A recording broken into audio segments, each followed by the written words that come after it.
जय हिंद साथियों। मैं पवन कुमार लोकतांत्रिक राष्ट्रवादी पार्टी का राष्ट्रीय प्रवक्ता हूं। दोस्तों, वैसे तो हमारी पार्टी और हमारे दल के राष्ट्रीय अध्यक्ष श्री घनश्याम सिंह जी के आदेश और पूर्व प्रधानमंत्री चंद्रशेखर जी के अपराध मुक्त भारत के निर्माण के लिए हम बड़े लंबे समय से गुजरात में शराब प्रतिबंध होकर भी शराब बिक रही है और इस मुद्दे पर हमने कई बार राज्य सरकार को और केंद्र सरकार को लिखित शिकायतें भेजी। परंतु दोस्तों, आज माहौल ये है कि लगभग गुजरात के हर शहर और गांव में खुलेआम देसी और विदेशी शराब बिकती है। उसका नतीजा ये है कि अपराधी निरंकुश हो गए हैं, भ्रष्टाचार का खेल चल रहा है। और पिछले दिनों से मैं देख रहा हूँ कि गुजरात का एक स्टेट मॉनिटरिंग सेल जो है, गुजरात सरकार का विजिलेंस विभाग है, उसमें कुछ ईमानदार अधिकारी आ गए हैं, जिससे राज्य के भ्रष्ट पुलिस अधिकारियों और अपराधियों को डर बैठ गया है। और शराब जिस प्रकार पकड़ी जा रही है वो आप सोच नहीं सकते कि लाखों की संख्या में शराब पकड़ी जा रही है। लाखों रुपए की शराब पर डे, कभी भरूच से, कभी वलसाड़ से, कभी सूरत से, कभी अहमदाबाद से। और दोस्तों, स्थिति ज्यों की त्यों ही है। कई अड्डे अभी भी चल रहे हैं। गांधी जी के गुजरात में शराब प्रतिबंधित है, मगर शराब की फैक्ट्रियां पकड़ी जा रही है। आज ही मीडिया के माध्यम से पता चला मुझे कि राजकोट में भी विदेशी शराब बनाने की फैक्ट्री पकड़ी गई है। तो दोस्तों, आप सोच सकते हैं कि जिस राज्य में शराब प्रतिबंध हो, वहाँ का प्रशासन कितना सावधान और सचेत होना चाहिए। परंतु ऐसा कुछ भी नहीं है दोस्तों। जहाँ तक हम लोगों ने और हमारी पार्टी के कई कार्यकर्ता मित्रों साथियों ने अलग अलग रूप से अपराध मिटाओ देश बचाओ अभियान को आगे बढ़ाया, जिसमें गुजरात सरकार और मुख्य रूप से गुजरात के अंदर चल रहे अवैध देशी और विदेशी शराब, जुआ, सट्टा और नशाखोरी का जो व्यापार चल रहा है, उसके विरुद्ध हमने सरकार को आए दिन शिकायतें की। परंतु दोस्तों, ऐसा है कि गुजरात का जो विकास मॉडल है, उसमें अगर आप अपराध का विरोध करते हैं तो आपको ही अपराधी की नज़रों से देखा जाता है। जैसे मेरे द्वारा नाम जो मैंने बाकायदा नाम के साथ अपराधियों की डिटेल्स गुजरात सरकार और गुजरात सरकार पुलिस प्रशासन को शेयर किया, लिखा। और मैं इस अपराध मिटाओ देश बचाओ अभियान का राष्ट्रीय प्रचारक भी हूँ।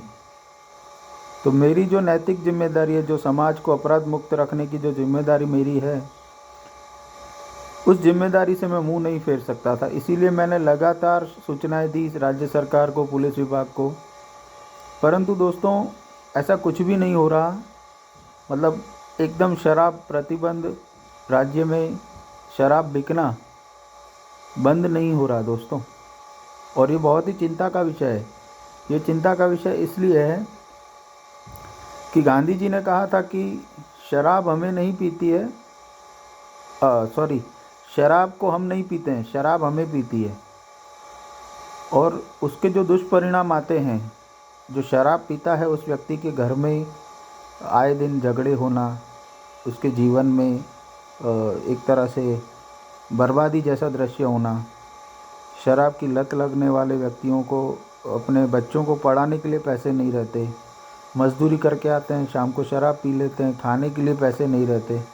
तो दोस्तों, ये बर्बादी का एक आयोजित प्रोग्राम है जो धीरे धीरे धीरे धीरे जनता को बर्बाद कर रहा है। और इसमें सरकार को उचित कार्रवाई करनी चाहिए।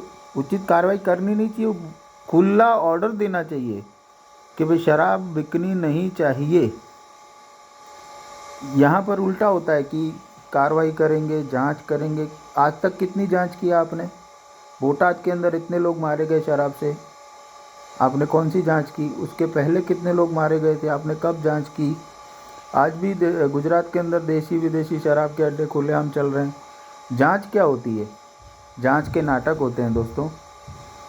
अभी पिछले दिनों ही मैंने पेपर में पढ़ा था कि भाजपा के कुछ लोग गुजरात सरकार का जो विजिलेंस विभाग है, जो स्टेट मॉनिटरिंग सेल है, उनकी कार्रवाई को देखते हुए मुझे बहुत खुशी हुई, मुझे सराहना हुई। मैं उनको सराहना करना चाहता हूँ। क्यों? क्योंकि उन लोगों ने जो विभाग में जो अधिकारी बैठे हैं, ईमानदार अधिकारी, उनको मैं सलाम करता हूँ।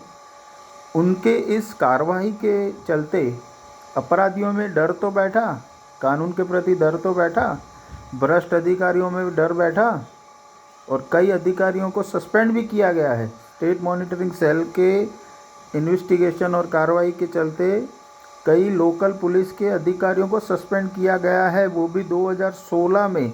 अभी आप सुनिएगा कि एक तरफ राज्य सरकार ये मानने को तैयार नहीं कि गुजरात में शराब के अड्डे चलते हैं, तो अगर नहीं चलते हैं तो 2016 में उस वक्त राज्य के गृह मंत्री थे श्री प्रदीप सिंह जाडेजा, उन्होंने उस समय ये कानून बनाया विधानसभा में कि जिस भी क्षेत्र में शराब के अड्डे पकड़े जाएंगे वहाँ के थाना प्रभारी को जिम्मेदार मानते हुए उस पर कार्रवाई की जाएगी। उसी कानून के चलते आज ये सब जो सस्पेंशन हो रहे हैं वो हम देख रहे हैं। पर दोस्तों, चल क्या रहा है? नशे का कारोबार मौन रूप से चल रहा है। अब आप कहते हैं कि शराब प्रतिबंध है, तो कानून क्यों बनाना पड़ा आपको? सैकड़ों लोग शराब पीते हैं, पुलिस उनको पकड़ती है, बेचने वालों को पकड़ती नहीं है। अभी मैंने एक आरटीआई से जवाब लिया तो उसमें कहा गया कि इतने केस हुए हैं, पीने वालों को पकड़ा गया है। तो पीने वालों को आपने पकड़ा तो बेचने वाले को क्यों नहीं पकड़ रहे? बेचने वाले को क्यों नहीं पकड़ रहे भैया? जो मुख्य जड़ है आप उसे क्यों नहीं रोक रहे? आज आपको पता है कि इस चीज़ से बीमारी हो रही है, तो उस चीज़ को ही आप क्यों बंद नहीं करवा रहे? ये आप लॉजिक समझिए। और खुलेआम दोस्तों, शराब माफिया बिल्कुल निडर हैं। स्थानिक पुलिस इतना उनको सहयोग देती है कि मानो कि वो उनके कमाऊ बेटे हैं। निरंकुश, बिल्कुल निरंकुश हैं और उसके चलते ही आज गुजरात की कानून व्यवस्था चरमरा गई है। कल ही मैंने समाचारों में देखा कि कुछ व्यापारियों की खुलेआम हत्या हो गई, और वो भी सूरत में, जहाँ से हमारे गृह राज्य मंत्री आते हैं, उनके शहर में इस प्रकार के हालात हैं। राजकोट में शराब की फैक्ट्री पकड़ी जा रही है, विदेशी शराब बनाने की फैक्ट्री पकड़ी जा रही है। ऐसे कई मामले रोज़ आते हैं दोस्तों, रोज़ आते हैं। ये कानून व्यवस्था जो होता है ना सर, विकास की जब बात होती है ना भाइयों, तो विकास का सबसे मूल मंत्र यही है कि वहाँ की कानून व्यवस्था बेहतर होनी चाहिए। विकास उसी को ही कहा जाता है। डेवलपमेंट स्टेट कब कहेंगे? जब वहाँ पे लॉ एंड ऑर्डर का पूरी तरह से पालन होता हो। अब तेरे लिए अलग, मेरे लिए अलग, इस तरह का जो व्यवहार हो रहा है यहाँ पे गुजरात में, वो सही नहीं है। और जो मैं आपको बताने जा रहा था कि भाजपा के जो लोग थे, कुछ मैंने अखबार में पढ़ा था कि उन्होंने सिफारिश किया इस प्रकार कि ये जो स्टेट मॉनिटरिंग सेल की जो कार्रवाई हो रही है, जो शराब के अड्डे या शराब माफियाओं को पकड़ रही है, उसे थोड़ा धीरे किया जाए। भैया क्यों धीरे किया जाए? जब प्रशासन कार्रवाई कर रहा है, जनता उनके हित में है, जनता उनके साथ है। मेरी पूरी पार्टी ऐसी कार्रवाइयाँ जो हो रही है, कानून का पालन हो रहा है, उसमें हम पूरा सहयोग करते हैं। तो ये क्यों कहा जा रहा है कि इसको स्लो कीजिए? अंदर से कुछ और बात है क्या? वो भी बता दीजिए। तो कहने का मतलब ये है दोस्तों कि मैं पर्सनली मैं भी इतना खुश हूँ कि स्टेट मॉनिटरिंग सेल की जो कार्रवाई हो रही है और ईमानदार अधिकारी जिस प्रकार काम कर रहे हैं दोस्तों, वो सराहनीय है। और वे लगातार काम करें, ईश्वर उन्हें शक्ति दे और भगवान करे कानून का इस प्रकार से पालन करें कि ये जो अपराधी हैं उनका दिमाग ठिकाने पर आ जाए, वो अपराध करना छोड़ दें। ऐसी अवस्था में उनको लाकर रख देंगे, ये मुझे विश्वास है, क्योंकि अब उम्मीद की किरण जागी है गुजरात की जनता में। पहले दोस्तों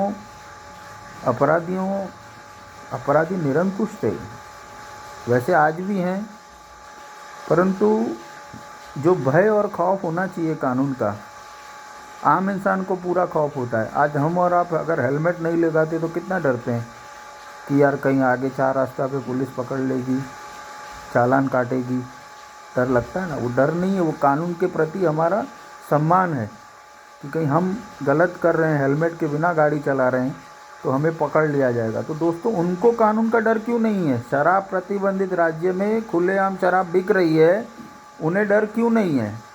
क्योंकि उन्हें किसी का आशीर्वाद है। और वो किसका आशीर्वाद है? पुलिस के भ्रष्ट अधिकारियों का और सरकार में बैठे भ्रष्ट मंत्रियों का। वरना भैया एक बॉटल 100 ग्राम जो बोलते हैं ना, 100 ml तक नहीं बेच सकता कोई प्रतिबंधित राज्य में। यहाँ पूरी की पूरी ट्रकें उतर रही है, उसे एसएमसी पकड़ रही है, स्टेट मॉनिटरिंग सेल। ये पोल खुल रही है आपके लॉ एंड ऑर्डर की, और कार्रवाई वो करें, सदैव करें। मैं उनके साथ हूँ और भगवान करे वो हर कार्य में सफल हों। एसएमसी की टीम को खूब खूब बधाई देता हूँ मैं, कानून व्यवस्था लाने के लिए राज्य में, और कानून का सही ढंग से पालन हो, इसलिए इस प्रकार की कार्रवाई खूब ही ज़रूरी हैं। पर मेरी एक रिक्वेस्ट भी है दोस्तों कि जिस प्रकार से एसएमसी कार्रवाई कर रही है, उनसे मेरी हाथ जोड़कर विनती है कि साहब इंस्पेक्टर लेवल तक आप किसी को भी सस्पेंड करते हैं वो अच्छी बात है, मगर साहब उनके नीचे और उनके ऊपर वालों की भी थोड़ी सी जांच कीजिए, तो सच्चाई का पर्दाफाश हो जाएगा। जय हिंद, जय भारत।